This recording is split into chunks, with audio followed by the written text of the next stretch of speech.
জনাইছোঁ টেক লাৰ্ণিঙৰ অন্য এটা ভিডিঅ'লৈ। অৰুণোদয়ৰ ক্ষেত্ৰত এক গুৰুত্বপূৰ্ণ আপডেট আহিছে। ইয়াতে দেখিবলৈ পাইছে আপোনালোকে গভৰ্ণমেণ্ট অফ আছাম নটিচ। ইয়াতে দেখিবলৈ পাইছে এখন তেওঁলোকে নটিচ জাৰি কৰিছে আৰু ইয়াতে দিয়া আছে আপোনালোকে চাব পাৰে অহা 28 ডিচেম্বৰলৈ ৰাজ্যত অনুষ্ঠিত হৈ আছে। এপ্লাই কৰিব পাৰিব অৰুণোদয় 3.0 কাৰণে। নিৰপেক্ষ আৰু স্বচ্ছ প্ৰক্ৰিয়াৰ জৰিয়তে অৰুণোদয় আঁচনি হিতাধিকাৰী বাছনি কৰি যোগ্য বিবেচিত পৰিয়ালসমূহক বিত্তীয় সাহায্যৰ মাধ্যমেৰে সবলীকৰণ কৰাই হৈছে এই কাৰ্যসূচীৰ মুখ্য উদ্দেশ্য। অৰ্থাৎ যিসকলে এই ধন পাব তেওঁলোক এজন যোগ্য হ'ব লাগিব। অৰ্থাৎ যিসকলে চাকৰি কৰে বা কিবা কৰে তেওঁলোকে ইয়াৰ যি পইচা তেওঁলোকে নাপায়। দেখিবলৈ পাইছে আপোনালোকে অসম চৰকাৰৰ স্পষ্টীকৰণ।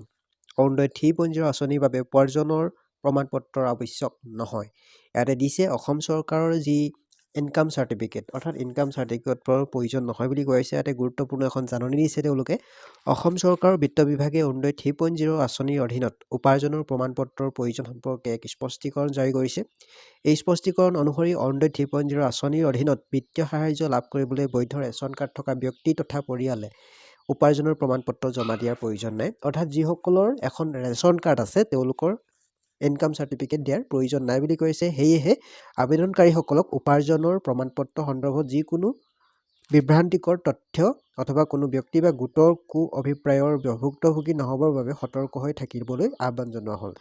আয়ৰ প্ৰমাণপত্ৰ প্ৰদানৰ ক্ষেত্ৰত জনসাধাৰণক বিপথে পৰিচালিত কৰা লোক বা গোটৰ বিৰুদ্ধে আইনী ব্যৱস্থা গ্ৰহণ কৰাৰ লগতে অভিযোগৰ পুংখানুপুংখ তদন্ত কৰি দোষী সাব্যস্ত হোৱাসকলৰ বিৰুদ্ধে কঠোৰ ব্যৱস্থা গ্ৰহণ কৰা হ'ব।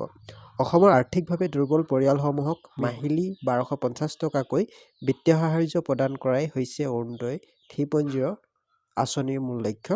এই আঁচনিখন ৰূপায়ণৰ ক্ষেত্ৰত স্বচ্ছতা আৰু নিৰপেক্ষতা বৰ্তাই ৰখাৰ বাবে অসম চৰকাৰ বদ্ধপৰিপক্কৰ।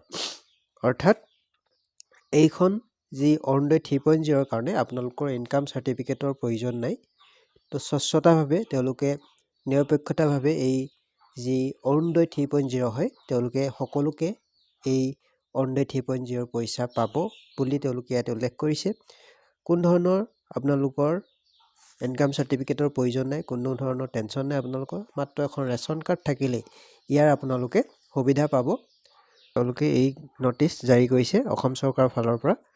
তো বন্ধু বান্ধৱীসকল ভিডিঅ'টিৰ জৰিয়তে ইমানেই জনাবলগীয়া আছিল। যদি ভিডিঅ'টি ভাল লাগিল এটা লাইক কৰি দিবলৈ নাপাহৰিব আৰু আমাৰ চেনেলত প্ৰথমবাৰৰ কাৰণে যদিহে আহিছে তেনেহ'লে চেনেলটি ছাবস্ক্ৰাইব কৰি ল'বলৈ নাপাহৰিব আৰু কাষৰ বেল আইকনটো প্ৰেছ কৰিবলৈ নাপাহৰিব।